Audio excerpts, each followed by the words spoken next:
A routine overnight flight should be nothing more than a chance to rest, yet for Adrian Cole, it became the spark that ignited a corporate revolution.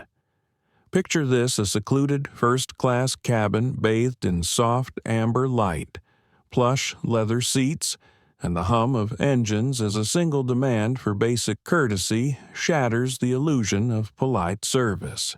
What happens when a man of power is denied even the most fundamental respect? How far would you go if your dignity were dismissed as common sense? Tonight, you'll watch the moment Adrian transforms quiet outrage into strategic force, leveraging hidden stakes and covert alliances to uproot an entire culture of unspoken prejudice at Summit Skies. Why would a billionaire back down from confrontation? What silent clause gave him the authority to reshape an industry? And who really holds the power when uniforms can't hide prejudice?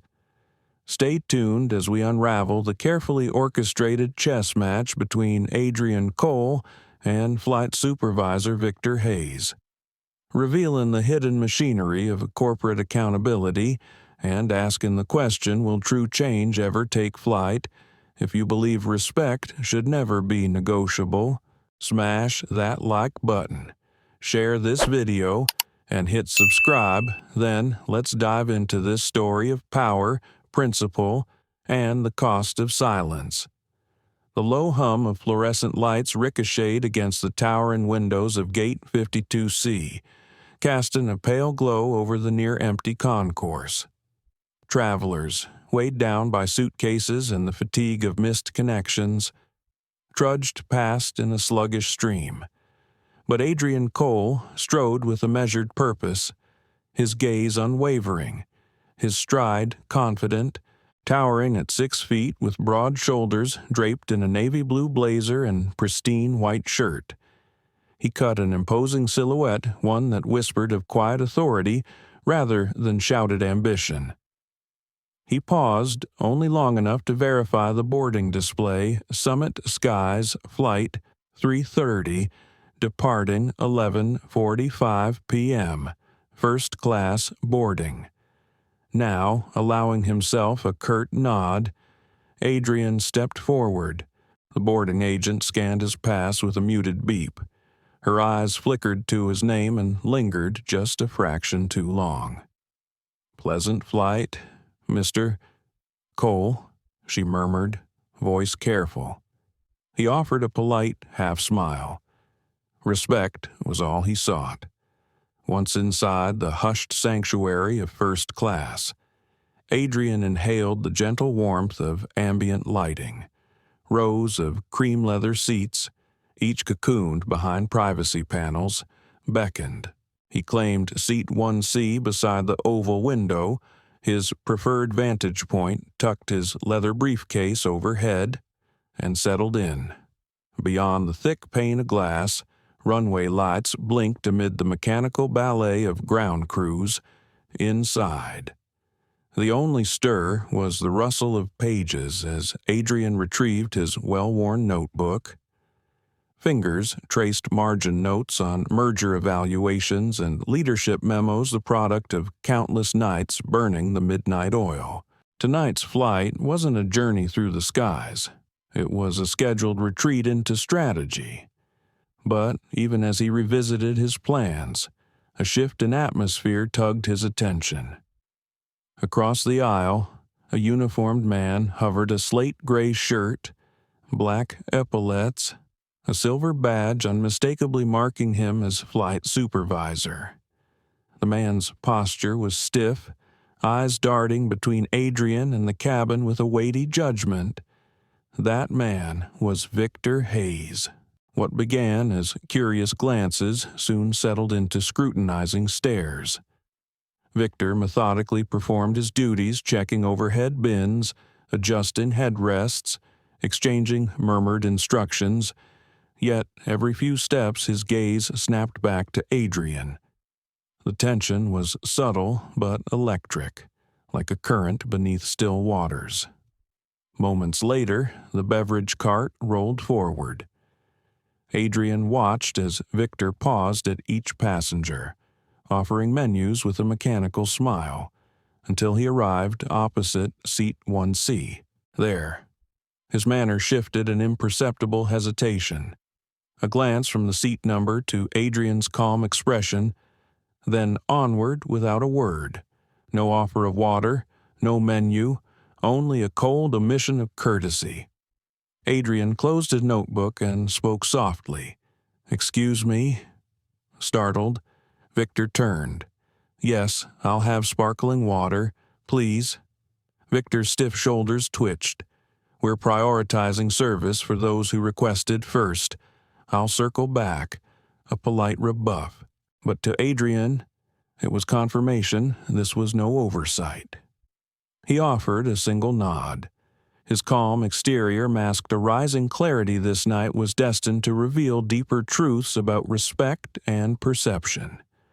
The engines rumbled as Summit Sky's Flight 330 eased into motion.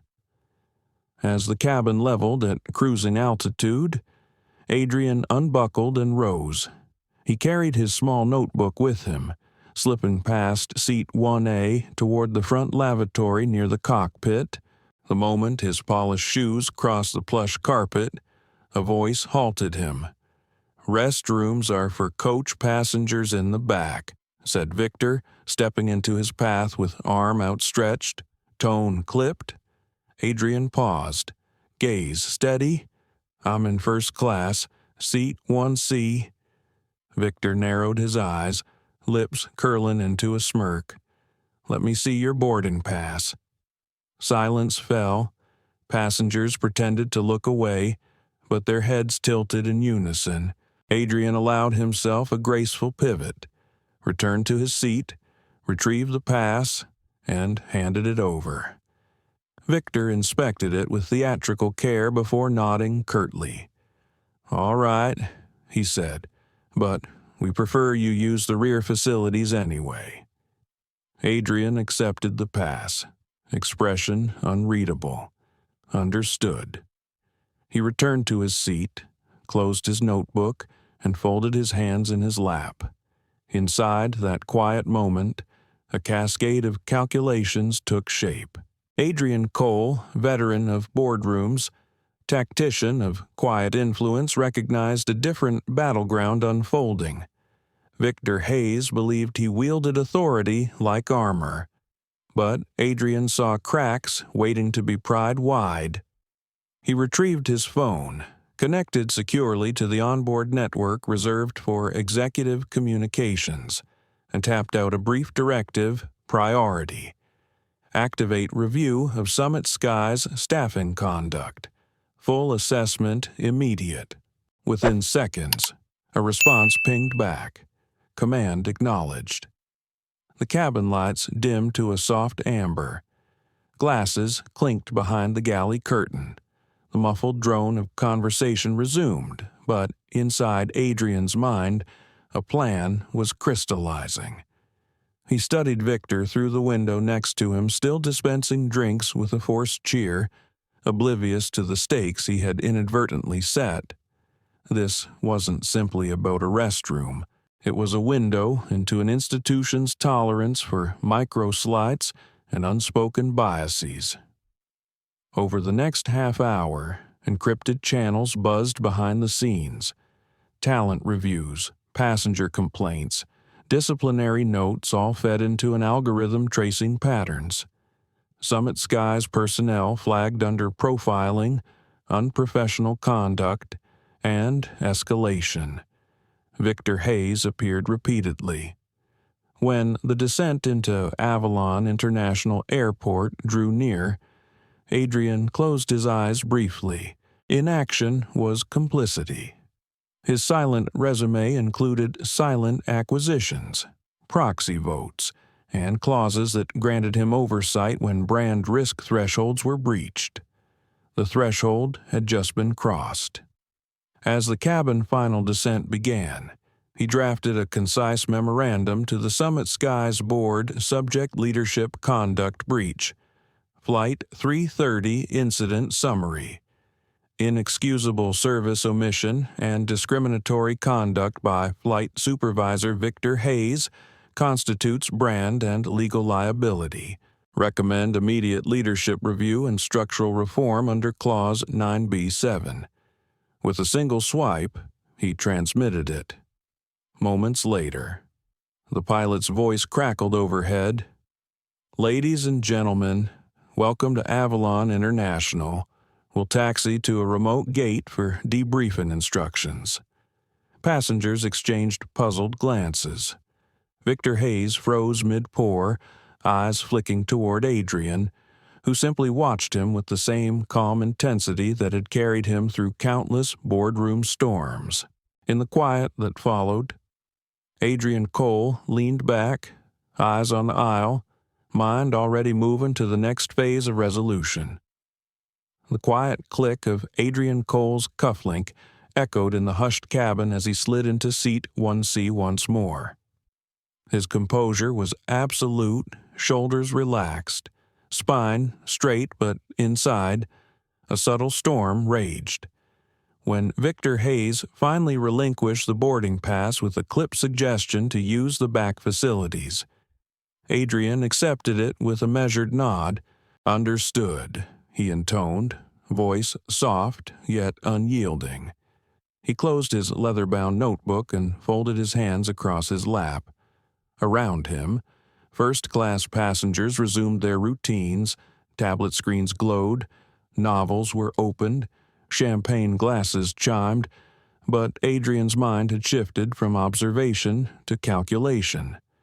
This was no longer a matter of momentary indignity. It was an unguarded admission of institutional bias, and he intended to treat it with the precision of a boardroom strategist. 20 minutes after takeoff, the cabin lights dimmed to a warm amber. Engine hums and the distant clink of glassware punctuated the silence. Adrian observed the subtle choreography of service flight attendants gliding down the aisle, eyes darting politely but never quite meeting his gaze. Meanwhile, Victor continued his rounds, each step rigid, his manner a carefully maintained armor of authority, when Adrian rose again, notebook in hand. His movements were deliberate, no haste, no anger, only the serene confidence of a man accustomed to shaping outcomes. As he approached the front lavatory, Victor Hayes stepped forward, palm raised in silent denial. "Restrooms are reserved," he stated flatly, tone betraying neither cordiality nor malice, but a habitual line delivered with quiet cruelty. "Excuse me," Adrian replied, voice low, composed. "I'm in first-class seat 1C." Victor's gaze swept over him, as if re-examining a document for authenticity. "Facilities are for coach passengers, back of the plane." A hush fell. Fellow travelers shifted in their seats, their eyes flicking between the two men.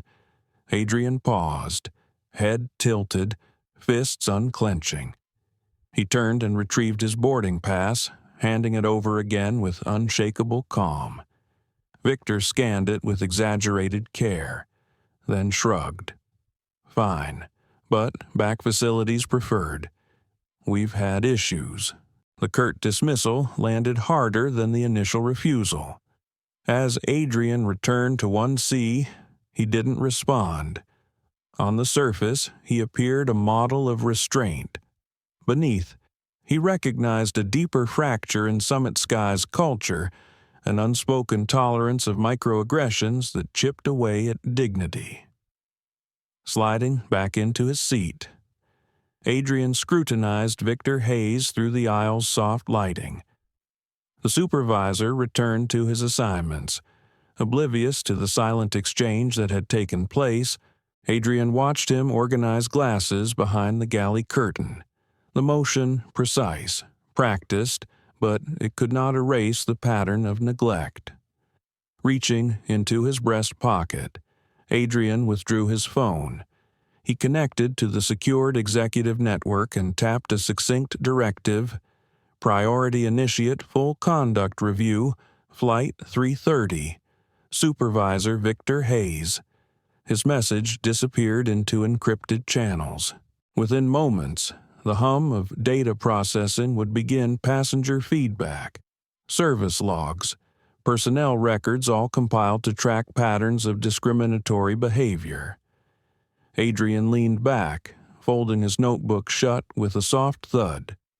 The game had advanced beyond a single oversight. The cabin ambiance shifted imperceptibly. In first class, people whispered, readers paused, screens dimmed. From his vantage point, Adrian observed a silent solidarity forming among passengers who sensed an invisible injustice. A man in 1D offered a subtle nod of solidarity as he passed by. Adrian returned it with a slight, thankful acknowledgement. He opened his notebook one final time that night and penned a single word beneath a half-finished diagram: accountability.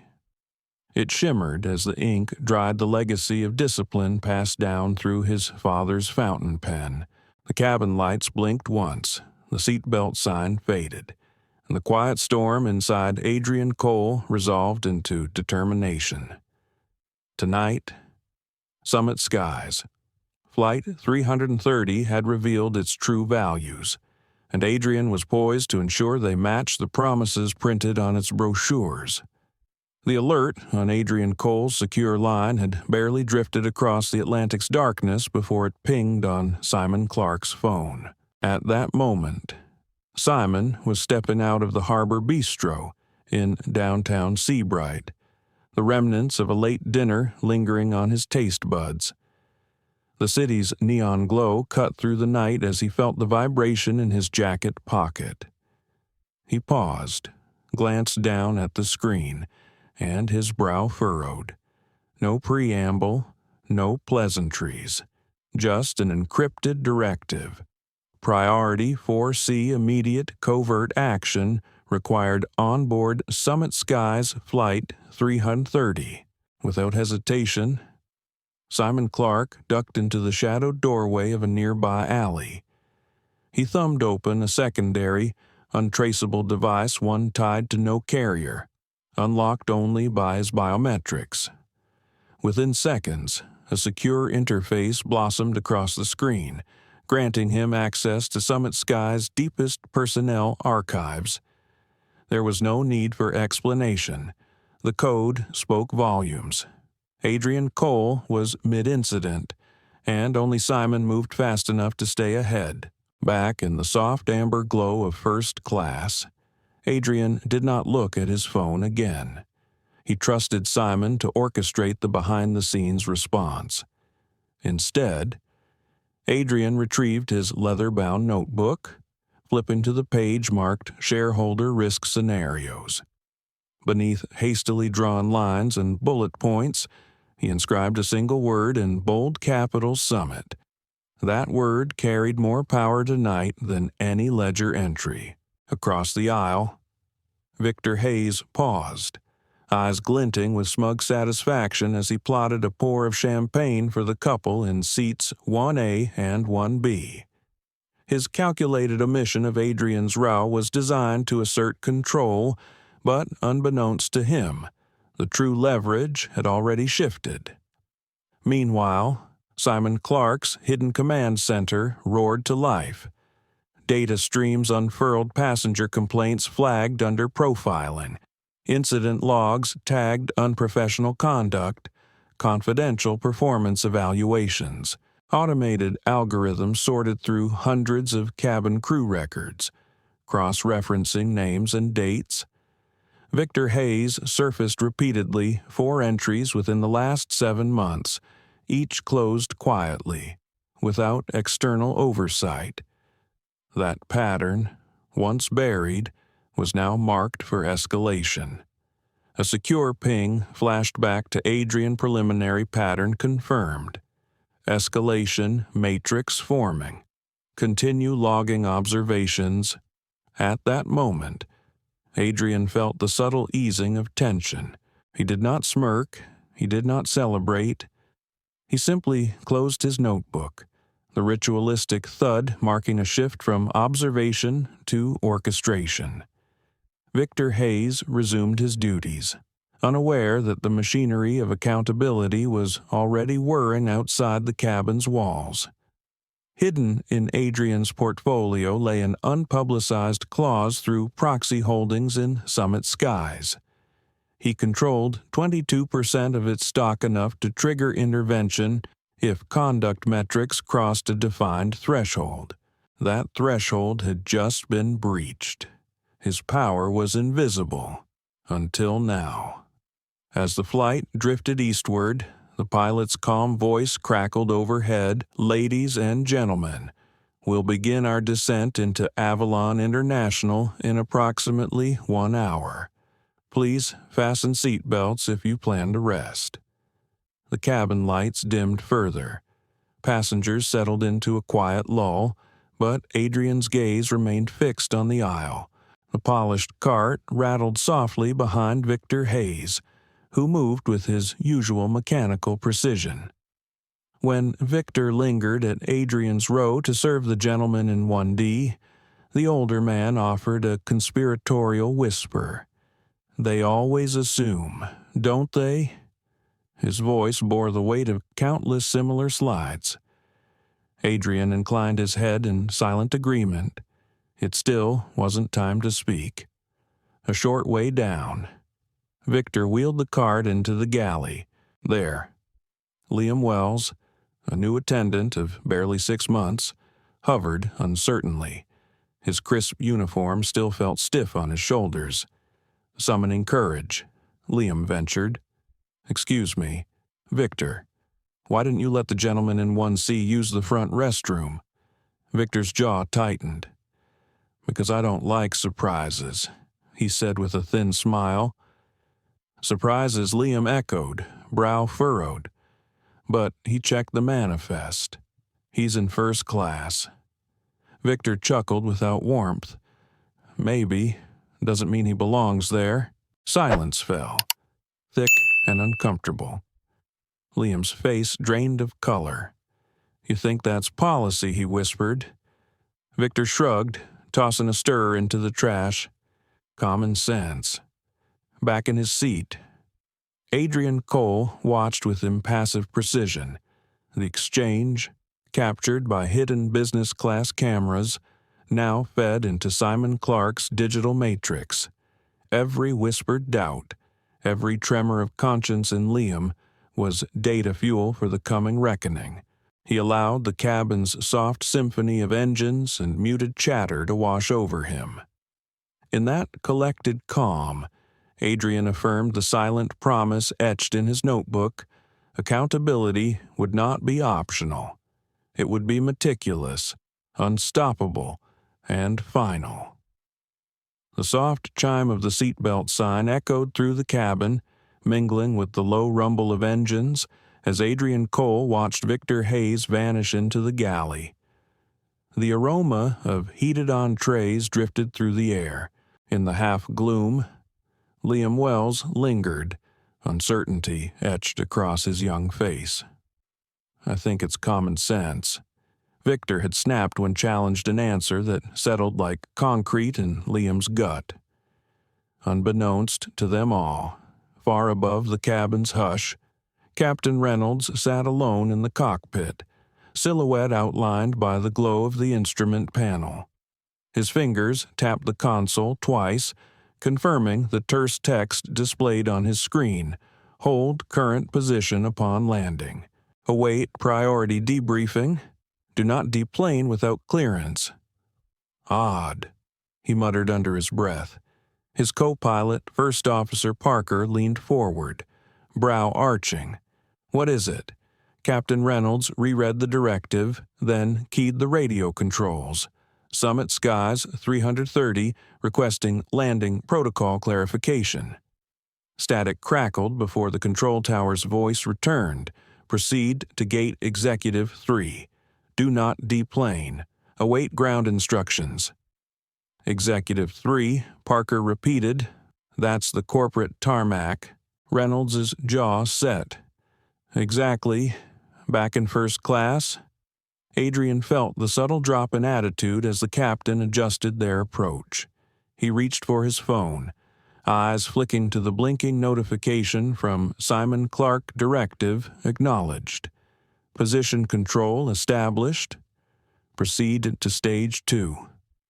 He tucked the device away, mind already overflowing with the next steps. Outside the cabin window, dawn's first pale fingers of light crept across clouds. Inside, attendants performed their closing checks, tray tables locked, seat backs upright, while passengers settled for the final descent into Avalon International. Yet, for Adrian Cole, the descent was merely the prelude. Sliding his fingers across the encrypted screen, he drafted a crisp memorandum intended for the Nexus Ventures Executive Board Subject Leadership Conduct Breach. Flight 330, Summary. Onboard incident involving Flight Supervisor Victor Hayes constitutes severe brand liability and violation of non-discrimination policies. Recommended action: immediate initiation of Leadership Exit Protocol under Clause 9B7 of our Oversight Agreement with Summit Skies. Each phrase was surgical, each clause underpinned by meticulously cited FAA non-discrimination mandates and Nexus Ventures equity compliance articles. He proofed the final line initiate restructuring protocol quietly at touchdown. A single swipe sent the memo hurtling through encrypted channels. A minute later, Simon Clark, surrounded by darkened screens in a secured remote facility, nodded once at the incoming dispatch. He leaned toward his assistant. "Activate restructuring protocol quietly," he instructed in a low but urgent tone. Red flags blinked into existence across Summit Sky's executive roster. In the cabin, Victor Hayes strolled down the aisle with feigned ease, pouring coffee for 2A, bantering with 3C, eyes never meeting those he had slighted. He was convinced he'd won. In truth, his world was collapsing. Near the galley, Liam Wells watched Victor's confident gait, heart pounding with conflicting loyalties. He had seen the boarding pass. He had heard the whispered orders. Yet he dared not intervene until the moment fate intervened for him. Overhead, Captain Reynolds' voice crackled once more. "Ladies and gentlemen, welcome to Avalon. Please remain seated.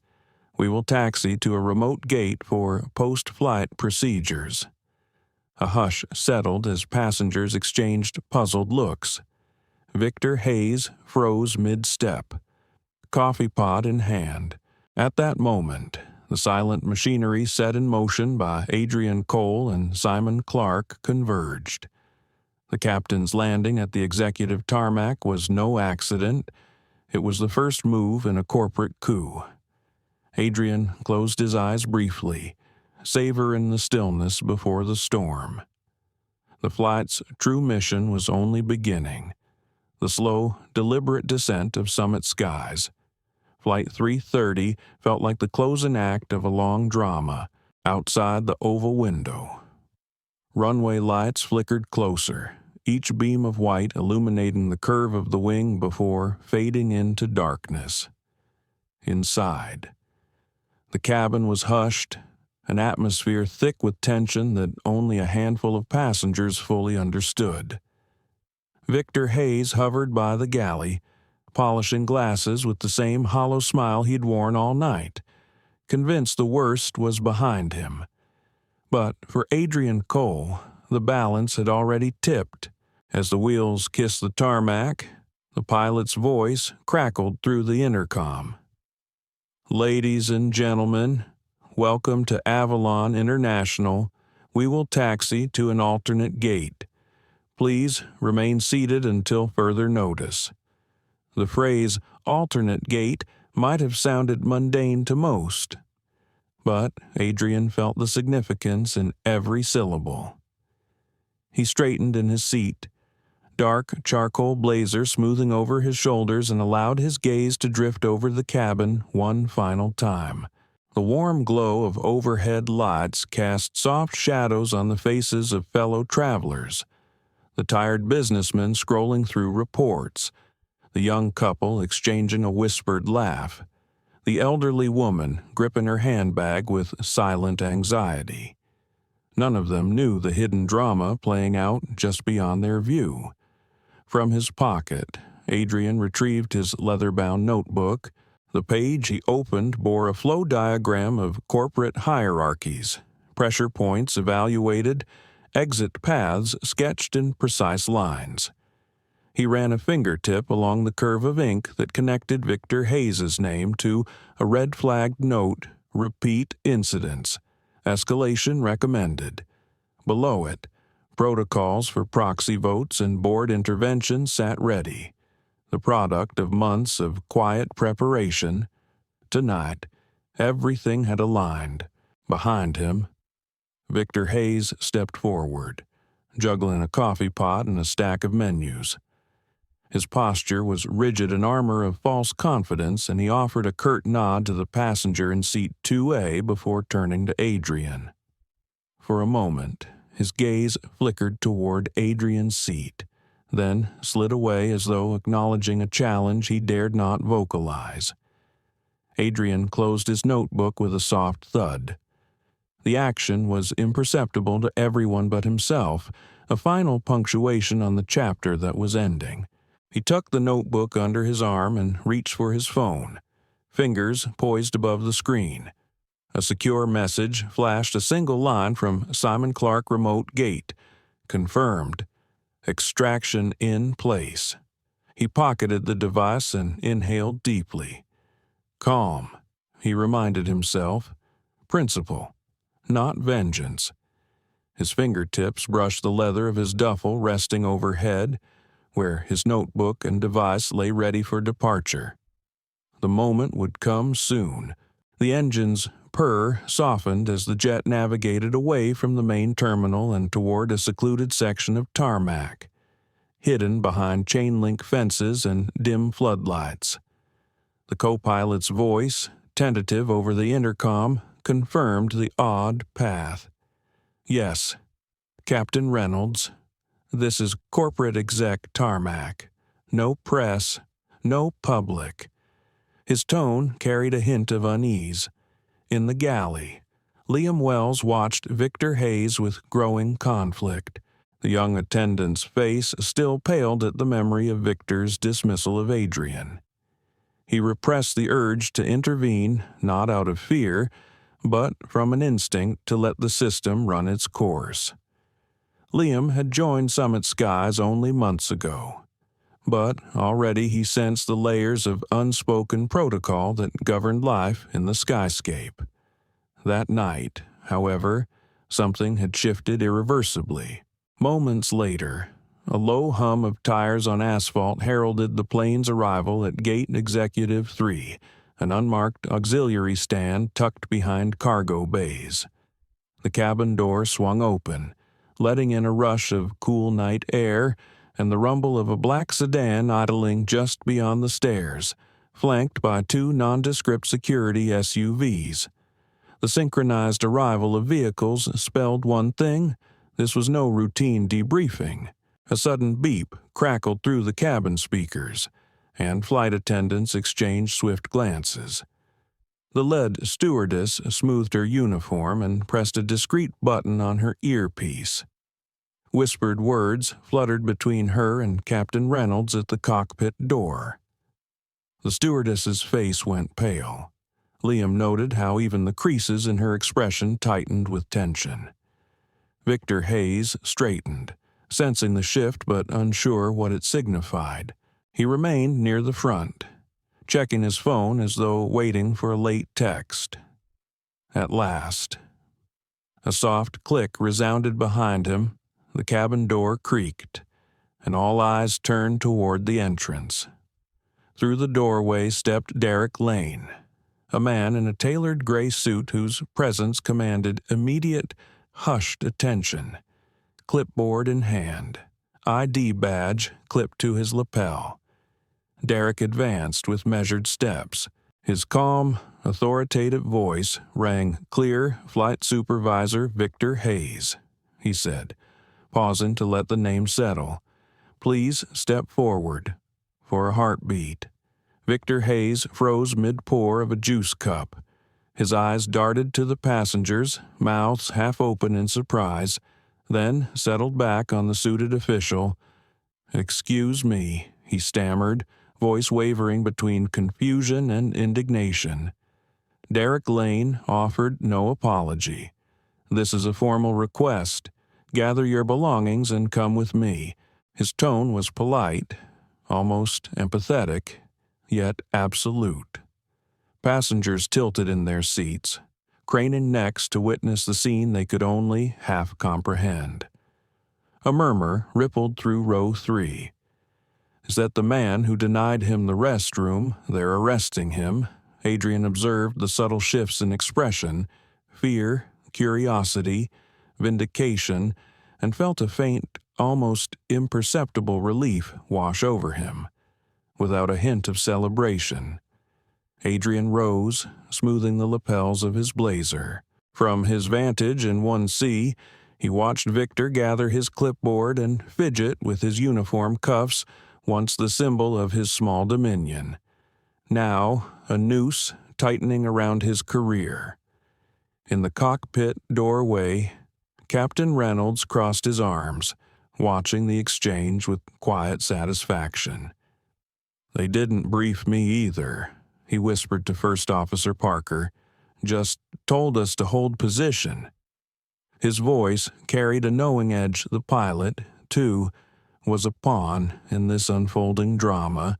Victor Hayes stepped onto the stairs accompanied by Derek Lane and 2 silent security officers. The moment the cabin door swiveled shut, the atmosphere shifted again.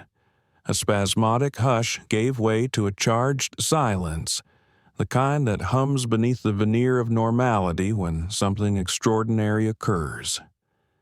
Adrian Cole waited until the last shadow of Victor vanished before he moved. He retrieved his leather duffel and notebook with the ease of a man accustomed to moving unseen. Passengers parted automatically, as though sensing his passage was as inevitable as the sunrise outside their windows. Reaching seat 1D, he paused at the side of an older gentleman with silver hair eyes that had mirrored his own resolve earlier. The man leaned forward. "What just happened?" he whispered, voice taut with disbelief. Adrian offered a small, composed smile. "A correction," he replied, soft but precise. The word floated between them, simple, sharp, precise.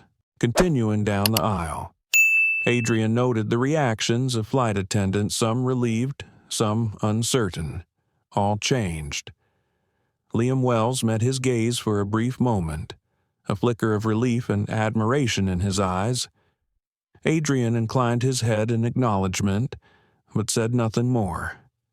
The narrative had been rewritten in those few minutes, and words were unnecessary. Stepping onto the tarmac, Adrian Cole inhaled the night air. The engine's final hiss receded behind him as he walked toward the black sedan. Derek Lane stood waiting at the vehicle's rear door, clipboard closed, expression unreadable. 2 security officers flanked him, silent, professional. Adrian handed over his duffel and notebook. "Stage 2. He said quietly. Derek nodded. "Opening the door."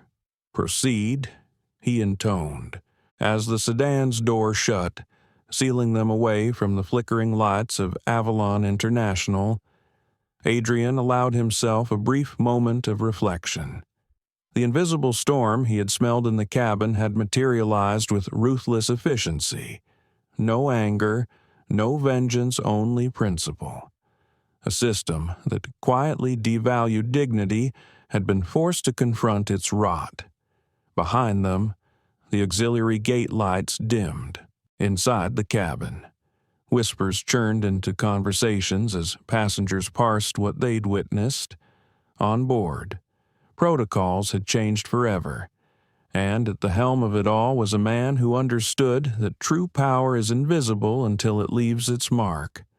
The moment the cabin door sealed shut behind Victor Hayes, the first-class cabin exhaled a collective breath it hadn't realized it was holding. Passengers shifted uneasily, exchanging furtive glances. No one spoke. But a shared awareness rippled through their ranks. Something unprecedented had just transpired. In spite of his youth, Liam Wells could feel the weight of it all pressing against his chest, waves of regret and relief in equal measure. He had heard Victor's cold dismissal, seen the silent dignity with which Adrian Cole accepted it. Now, watching that same supervisor led away in handcuffs, Liam realized the true cost of silence. Outside, the filtered daylight of the remote tarmac painted stark contrasts across the fuselage. Adrian Cole stepped off the aircraft with deliberate calm, each footfall soft on the metal stairs. The crisp breeze tugged at his tailor-made blazer, carrying the distant hum of engines and the muted chatter of ground crews. He paused at the base of the stairs, notebook and duffel slung effortlessly over one shoulder, and observed Victor Hayes being guided toward the waiting black sedan by Derek Lane and two unmarked security vehicles. Confusion, indignation, and fear warred on Victor's face as the realization dawned that this was no routine reprimand. Adrian didn't linger. He retrieved his phone and opened the secure chat that had remained dormant since takeoff. His thumb hovered over the send button as if savoring the quiet power it represented. Then, with a precise tap, he dispatched a final communique. Phase 2 begins tomorrow. Release materials prepared. Only true allies of dignity and justice need apply. Are you one of them? The message disappeared into encrypted channels. For Adrian, it was the cue that the night's work was only half complete. Through the glass doors of the private terminal, Victor Hayes was ushered into a stark room whose brightness was almost cruel. Harsh overhead lights glinted off sterile white walls and a polished gray floor, the antithesis of the gleaming customer lobbies he had once patrolled. Two uniformed officers flanked him, their stoic presence a silent declaration that he no longer commanded this space. Every step felt heavier than the last as he was guided to a solitary chair positioned before a single monitor. On the screen flickered the cool, unreadable image of Simon Clark, CEO of Nexus Ventures, the very company that quietly held controlling influence over Summit skies. The absurdity of the situation struck Victor like a physical blow. The man whose dignity he had stripped away was now his judgment. "Please have a seat. Mr. Hayes," Simon intoned, voice as flat as a weather report. Victor hesitated, chest tightening. The chair looked like a prop in a trap, but he perched on its edge nonetheless. "You are relieved of all duties, effective immediately," Simon Clark continued, his tone betraying no hint of apology. "Pending internal review and probable termination." The words collapsed around Victor like ice water. His mind raced memories of dismissing pages of complaints, of relying on common sense to justify courtesy denied. For what he croaked, disbelief edging his voice. "We have real-time audio from the galley, 2 eyewitness statements, and an ethics audit spanning 6 months," Simon replied evenly. 3 separate incidents flagged. "This is not your first infraction." "Infraction," Victor repeated, eyes darting to the silent officers by the door. "No one ever warned me. I followed protocol. You were counseled once in writing, twice verbally. Documentation exists, Simon Clark said. He paused to let it sink in. You dismissed every feedback. Accountability was never your priority. Sweat beaded on Victor's brow despite the room's chill. This is over a single passenger he managed. Simon's eyes sharpened. That passenger, he said, is Adrian Cole, majority shareholder of Nexus Ventures, effective tomorrow morning, the new executive authority over Summit Skies. The revelation hit Victor like a tidal wave. His jaw slackened. The puzzle pieces of proxy votes and hushed acquisitions snapped into place. He was no longer supervisor. He was subordinate to the man he had demeaned, half a world away, high in the marble towers of Nexus Ventures' Manhattan headquarters. Adrian Cole stood outside the door of the executive war room on the 39th floor. The city's skyline stretched before him, steel giant softened by the first blush of dawn. His leather shoes made no sound as he entered. Inside, 5 men waited, seasoned strategists who had weathered hostile takeovers, rescued faltering enterprises, and followed Adrian unflinchingly into every storm. Tonight's mission was their most delicate yet. The long black table gleamed beneath recessed lighting. No files cluttered its surface, only built-in screens awaiting activation. Adrian paused at the head of the table, letting his gaze sweep across familiar faces. Nathan Ross, the restructuring guru, Ethan Lane, compliance chief, Olivia Chen, legal counsel, Marcus Bell, PR strategist, and Hannah Drake, head of corporate ethics. Their silence spoke volumes. They were ready. We're not merely firing one flight supervisor, Adrian Cole began, voice calm yet brimming with finality. We're erasing a culture that allows arrogance to masquerade as authority. He clicked the remote in his hand. A crisp flowchart illuminated the screen behind him. Summit Sky's executive hierarchy laid bare in clinical lines. Red boxes blinked across the top tier, marking those who fostered indifference and enabled bias.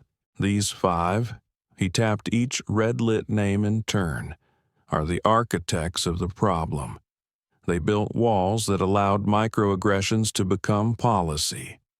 The room fell deathly silent. No shifting in seats, no whispered asides. Every eye remained fixed on Adrian. This isn't about revenge, he continued, eyes sweeping the group. It's about accountability, strategic, surgical, irreversible. They will have one chance to resign. If they refuse, we go public with every documented failure, complaints, audits, withheld investigations, full exposure. Nathan Ross leaned forward, board control. Adrian tapped again. A ledger appeared, proxy agreements, voting percentages, shell entities. His name glowed next to a lock icon. As of 0400 hours, he stated, Nexus Ventures holds 58.7% board influence. Confidence vote passed. We have legal authority to execute our directive. A collective exhale rippled through the group. No one spoke until Hannah Drake, the quietest of all, cleared her throat softly. The whistleblower hotline will need immediate fortification. Inbound complaints will surge. Olivia Chen added, and our PR will need a unified narrative, emphasize systemic reform, zero-tolerance policy, external oversight. Marcus Bell nodded. We'll craft the statement for midday release, frame it as a pioneering move, industry leading transparency. Adrian offered a brief nod. Proceed. Let's ensure the narrative aligns with our principles. This is larger than Summit Skies. It's a message to every organization that dignity cannot be bargained away. That morning, as the sun climbed above the Manhattan skyline, Headlines erupted across every major outlet: Summit Sky's executive shakeup, majority shareholder orchestrates culture overhaul, Nexus Ventures mandates equity and conduct reforms in aviation giant. Inside a modest conference room at Summit Sky's Midtown office, the remaining directors scrambled to assess the fallout. Emails flooded inboxes, tweets traced the Hugh Respectin, the Sky's hashtag. Passengers, once silent, shared testimonies by the hundreds. Back on the remote tarmac, Victor Hayes sat alone in a stark holding room, badge confiscated, credentials revoked. He replayed each moment: his refusal, his smug confidence, his disbelief. He understood now that he had been both instrument and victim of a system that valued discretion over decency. Meanwhile, in Nexus Ventures' 39th floor war room, Adrian Cole stood by the window, phone in hand. A blink-in notification from Simon Clark confirmed the first wave of resignations. He allowed himself a rare, slight smile. The quiet storm he had unleashed was already reshaping the industry's landscape. Turning away from the window, Adrian whispered to himself, "This is only the beginning." Outside, the city pulsed with activity, new challenges waiting to be met. But for now, in this moment, dignity had prevailed, and that, more than any boardroom victory, was the legacy he intended to leave. The boardroom on the 73rd floor of Nexus Ventures Tower was bathed in soft morning light, yet the atmosphere crackled with electric tension. 5 men and women sat around the long obsidian table, faces unreadable under the glow of embedded screens. At the head stood Adrian Cole, his tailored charcoal suit immaculate, eyes cold with purpose.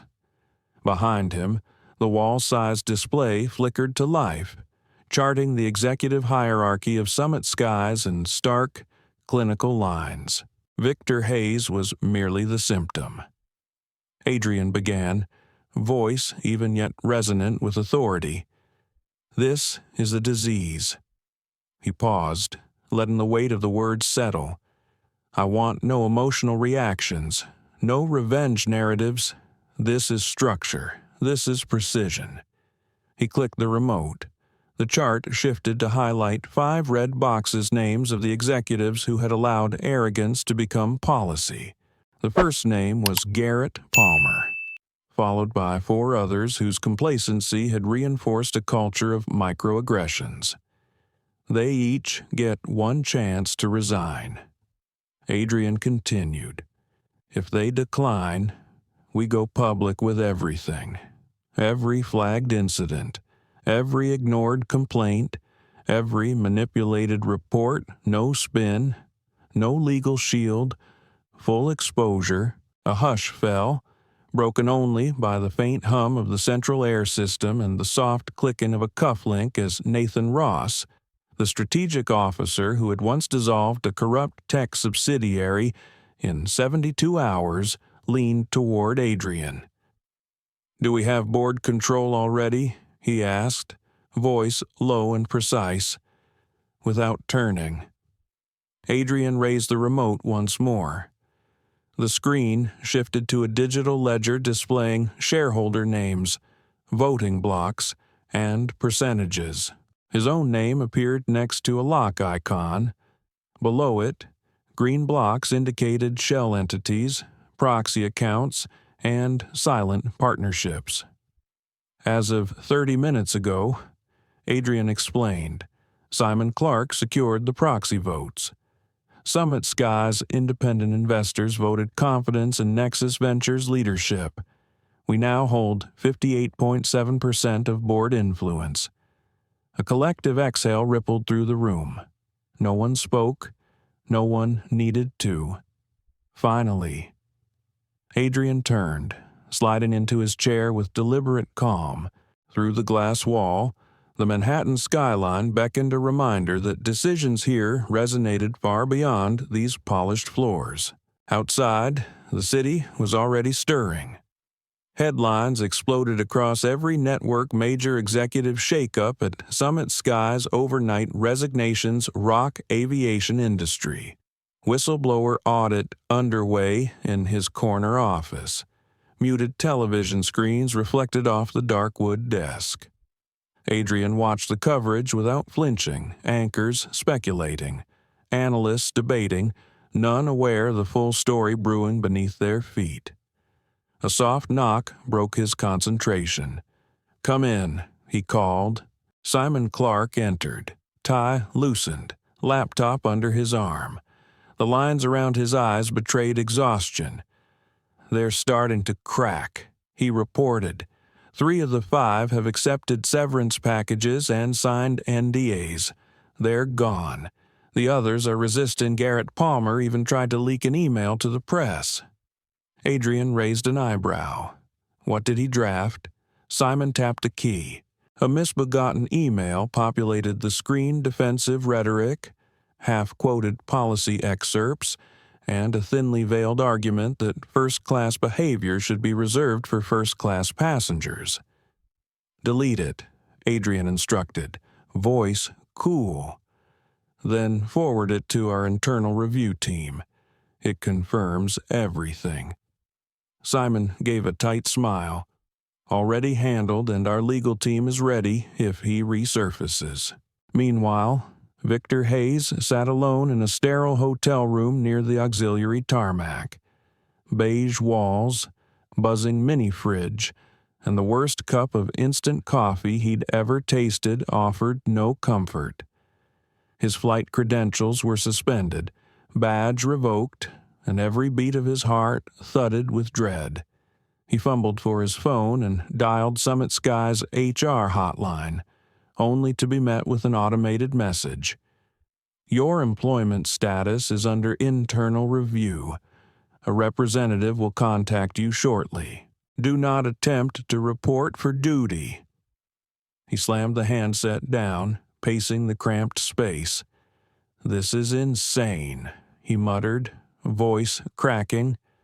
"I enforced policy." Who even was that guy as darkness crept beneath the door?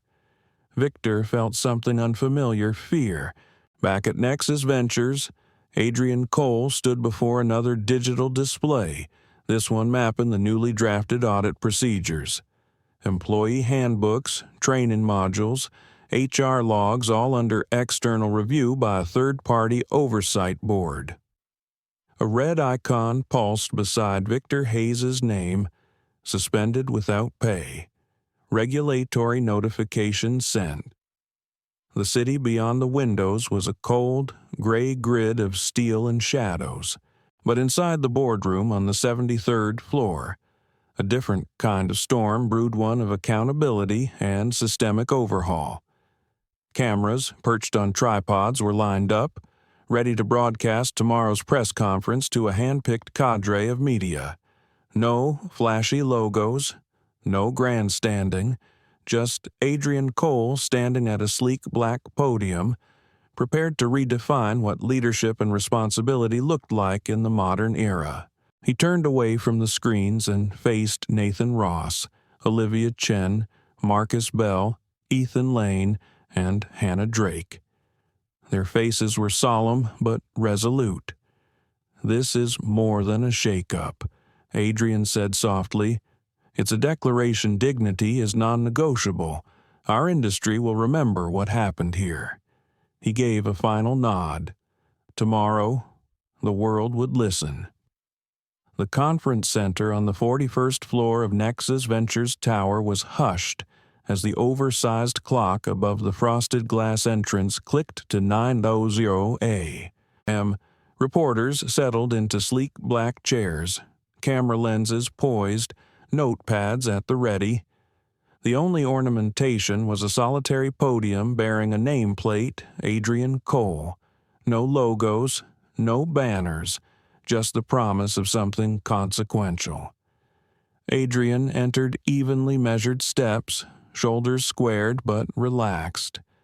He paused behind the podium, adjusted the microphone with deliberate precision, then allowed silence to settle like a held breath. His charcoal gray suit contrasted subtly with the polished marble floor, and his dark tie framed a calm, unreadable expression. There was neither triumph nor anger in his eyes, only the quiet focus of a man burdened by preparation and purpose. Cameras clicked softly. Reporters exchanged glances as Adrian Cole cleared his throat once, then began. "This is not about revenge," he said, voice steady. "This is about accountability."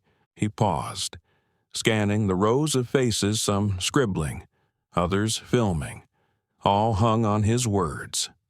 "I have no interest in destroying companies," he continued, "but I will dismantle any system that protects negligence, bias, or power without oversight." A ripple passed through the audience. Adrian let it pass. Behind him, a large screen flickered to life, displaying a title, Nexus Ventures 90-Day Reform Directive. But he did not read from it. He spoke directly. "Starting today, all customer-facing personnel at Summit Skies will undergo mandatory, ongoing conduct and equity training, no checkbox exercises, but regularly audited and transparent. In addition, we are establishing an independent whistleblower hotline, operated by a third-party oversight board, not internal HR." Murmurs rose among reporters. External oversight on this scale was unprecedented in aviation. Leaning forward, Adrian let the implications sink in. Leadership positions will rotate quarterly, not due to distrust, but because stagnation breeds complacency. Fresh perspective is not a luxury, it is a necessity. He reached for a glass of water, took a single, deliberate sip, and replaced it without averting his gaze. Then came the defining moment, a question that would become the afternoon's soundbite. A reporter in the second row raised his hand. "Mr. Cole, some might say this is an extreme response to one incident on a single flight. Why go this far over one bathroom denial?" Adrian folded his hands on the podium. "Because one incident," he said, voice firm, "reveals what's hiding in plain sight. It's not about a restroom. It's about a judgment, a moment when someone in authority chose assumption over respect. And if we don't interrupt that narrative, it repeats itself." The room fell into a weighty silence, one of understanding rather than confusion. Sunlight broke through the skyline, casting golden slashes across the glass and steel interior. Adrian allowed the quiet to resonate before continuing. "This movement extends beyond Summit Skies. It is a message to every organization: dignity cannot be compromised." With that, he stepped back, signaling the end of his address. Moments later, in a smaller glass-walled briefing room adjacent to the podium, Simon Clark joined Adrian via secure speakerphone. His voice crackled over the line. 3 of the 5 remaining executives have accepted severance, signed NDAs, and resigned. 2 are resisting, but our legal team is preparing press releases if they push back." Adrian nodded, eyes still locked on the cityscape beyond. "Let them consider the weight of silence," he whispered. "This isn't an internal purge. It's a statement of values." From below in Manhattan, news tickers exploded. Summit Skies overhauls, leadership after discrimination, expose, Nexus Ventures mandate. External equity audit at major airline analysts called it a cultural reckoning. Competitors watched warily, phone lines crackling with urgent strategy sessions. Inside Summit Skies' Midtown headquarters, directors huddled in closed-door meetings, emails flooding inboxes, tweets under "yeah, not just one flight" piling up. Passengers recounted stories of microaggressions stretching back years, downgraded seats, whispered refusals, unexplained barriers to basic courtesy. Meanwhile, Victor Hayes sat alone in a sterile holding room near the remote tarmac. The wallpaper's beige pattern blurred as tears welled in his eyes. His headset, badge, and uniform were gone, stripped away with his authority. His hands shook as he fumbled for his phone, dialed the old HR hotline, and was met once more with automated indifference. "Your employment status is under internal review. Do not report for duty." He pounded the handset against the desk. "This is insane," he muttered. "I was just enforcing policy." Who even was that man unseen by Victor? The dossier on his desk flicked open to reveal a timeline of his past infractions, filed complaints, unanswered appeals, closed-door memos, each line a testament to a culture that prioritized silence over justice. And now, that culture was being uprooted. As dusk fell on New York, Adrian Cole returned to his corner office in Nexus Ventures Tower. The muted glow of multiple screens illuminated his face, real-time analytics of social sentiment, legal dashboards, stock fluctuations. He watched the tide of public opinion support surging, share prices stabilizing, competitor stocks wavering. A fresh notification blinked in his secure inbox: Civil Aviation Council requests advisory meeting. Board wants your insights. Adrian let the message sit unanswered for a moment. Then he leaned back, eyes closing against the city lights. He wasn't chasing headlines. He was reshaping an industry. And tomorrow, and the day after, and for the foreseeable future, he would ensure that dignity once denied in a first-class cabin became the standard, not the exception. Late that night, Adrian Cole sat alone in his private office atop Nexus Ventures Tower, its floor-to-ceiling glass walls framing the city's lights like a sea of distant constellations. He scrolled through message after message, passenger testimonies filed over months. "I filed a complaint, but no one responded." One read. Each account echoed the same refrain: invisible prejudice tolerated for too long. In the dim overhead glow, his war room felt more like a command center for justice than a plush corner suite.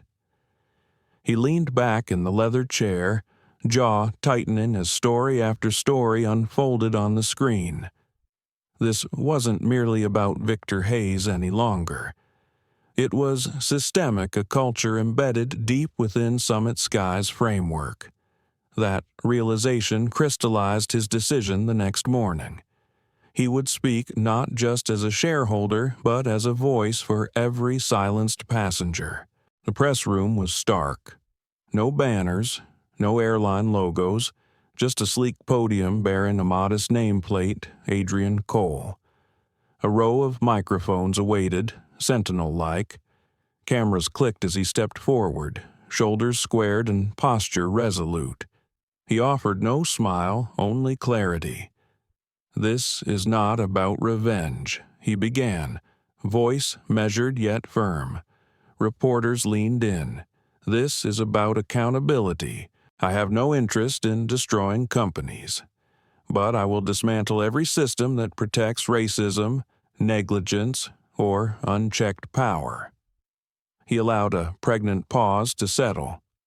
Then he continued, outlining Summit Sky's complete the structural reform, mandatory, ongoing conduct and equity training for all customer-facing staff, an independent, third-party whistleblower hotline, quarterly leadership rotations to prevent stagnation. "A patch won't do," Adrian said. "We are rebuilding the foundation." His words reverberated in the hushed room. Headlines the next day would call it a cultural reckoning. 6 months later, Adrian settled into his window seat 2A on Flight 421 from Seabright to Harbor City, a route chosen to mark the launch of the new cabin design his reform committee had championed. The plush leather felt softer, the spacing between seats intentionally generous, and the ambient lighting balanced for both comfort and dignity. It was subtle, yet meaningful, like the changes he had enforced. His charcoal gray suit bore the small Nexus Ventures pin on the lapel, a quiet reminder of the mission that guided him. Adrian wasn't merely a passenger. He was a guardian of the system he had helped dismantle and rebuild. He observed fellow travelers, a balding man in his 50s adjusting glasses, a young couple clasping hands, a weary mother soothing her child. None knew his identity, and that was precisely the point. Respect was no longer granted out of fear, but because it had become the standard. Moments later, the cabin attendant approached Noah Bennett, early 30s, uniform slightly relaxed in the redesign. "Good morning, sir. May I offer you something, just water? Please," Adrian replied softly. Noah nodded, efficient yet warm, and disappeared without hesitation.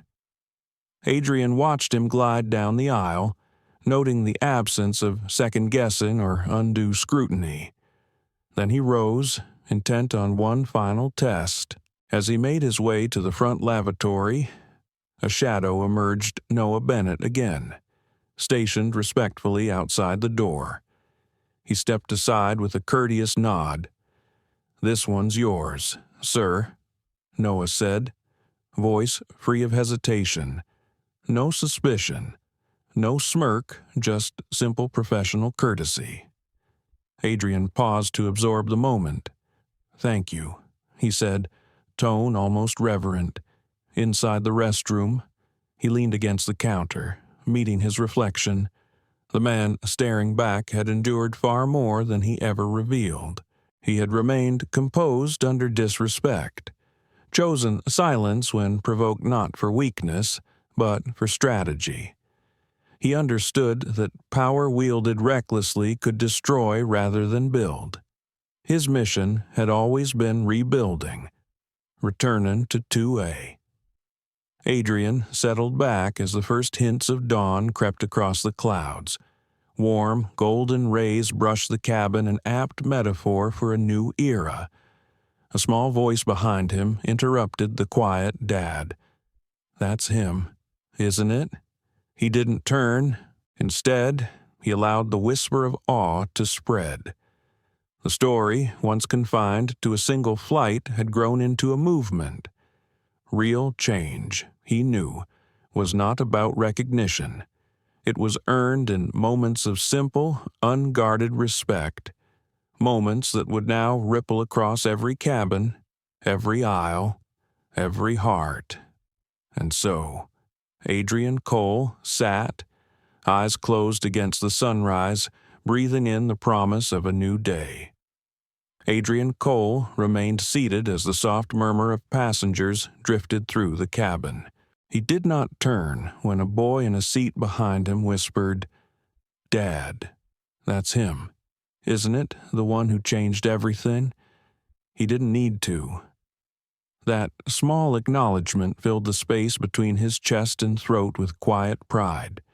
Pride rooted not in self-importance, but in the knowledge that true change often begins in whispers.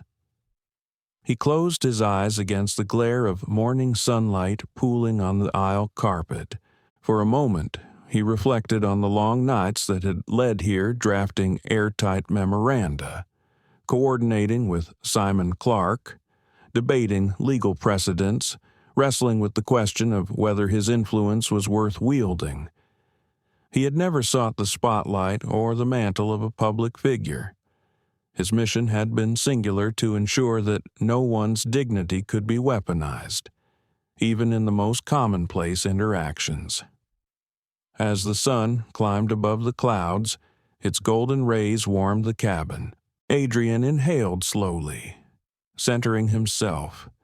He was not flying to Harbor City merely to attend meetings. He was flying into the next phase of a broader campaign for systemic reform. Every policy shift, every boardroom directive, every training module rolled out under the banner of Nexus Ventures and Summit Skies was but a step toward embedding respect as a fundamental principle. A gentle knock on the armrest drew him back. Noah Bennett, the attendant whose shift had begun only last month, stood with a glass of water. "Here you go, sir," he said, voice steady. "If you need anything else, don't hesitate." Adrian studied the young man for a moment. "You're new, aren't you?" he asked, tone warm. Noah straightened, a flicker of surprise crossing his face. "Yes, sir. Just finished training last month. Summit Skies is a different place now." "That it is," Adrian replied, nodding slowly as he set the glass on the tray. Noah lingered, as though sensing there was more to be said, but chose silence and stepped away. Watching him glide down the aisle, Adrian felt a quiet affirmation respect no longer required enforcement. It had taken root. Moments later, the cabin attendant stationed at the aft door approached an elderly couple, offering assistance with genuine warmth. No hesitation, no scanning of manifest, just human courtesy. It was the proof he had hoped to see that enforced culture change had become instinctive. He stood and walked toward the front, passing Victor Hayes's old station, now vacant. There was no gloating, only a measured calm as he pressed his palm against the cool laminate wall above the door. He recalled the weight of insult when Victor had barred him from the restroom. The sting had been sharp but necessary. It had revealed a fracture in the company's values that only he had the leverage to mend. Back in 1C, Adrian settled once more and allowed himself a small, private smile. Across the aisle, the boy peeked between seats, eyes wide with admiration. Adrian offered a brief nod and unspoken promise that the mission would continue beyond this flight. The engine's hum softened as the plane descended toward Harbor City. Through the window, the cityscape emerged an intricate grid of streets, buildings, and riverfront. He watched it unfold, mind already racing through the day's agenda meetings with the Civil Aviation Council, discussions on regulatory frameworks, rollout of the external audit that would serve as an industry benchmark. His phone vibrated gently. A secure notification from Simon Clark, Civil Aviation Council requests advisory meeting. Board seeks your expertise. He allowed the message to resonate, then tucked the phone away. This advisory role was exactly the platform he needed to extend the reach of accountability beyond Summit Skies. Leaning back, Adrian closed his eyes, not to sleep, but to gather his resolve. He did not need applause or validation.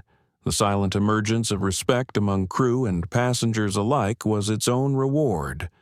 True power, he believed, grew in the quiet confidence that your presence invoked dignity rather than fear. As Flight 421 made its final approach, the seatbelt sign chimed. The glide path descended gently, tires brushing the runway with a soft hiss. The co-pilot's voice crackled overhead, "Welcome to Harbor City International. Thank you for flying Summit Skies."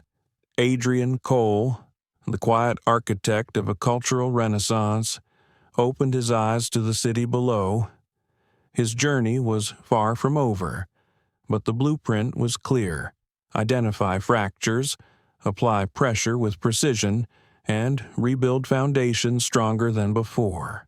He stood, smoothing his blazer, ready to step into whatever mission awaited next. He didn't need permission. He had power, and he intended to use it to reshape not just an airline, but an entire industry's conscience, one respectful interaction at a time. From the moment Adrian Cole stepped onto Summit Sky's Flight 330, nothing remained the same. We witnessed how a single act of disrespect can expose an entire empire's fault lines, and how precision, not passion, can drive lasting reform. As dawn broke over Harbor City, a new era of empathy and equity took shape in every aisle, every cabin, and every boardroom. But the journey doesn't end here. Will other industries follow his blueprint for accountability? Can the ripples of one corporate awakening transform deeply entrenched systems? And what happens when those in power choose principle over profit? Your voice matters. If this story moved you, leave a like to honor everyone who's been silenced by prejudice. Share this video to spread the message that dignity demands action. And don't forget to subscribe, because together we'll keep uncovering stories that challenge the status quo and inspire real change. Thank you for watching. And remember, true power lies in using privilege to lift others, one respectful interaction at a time.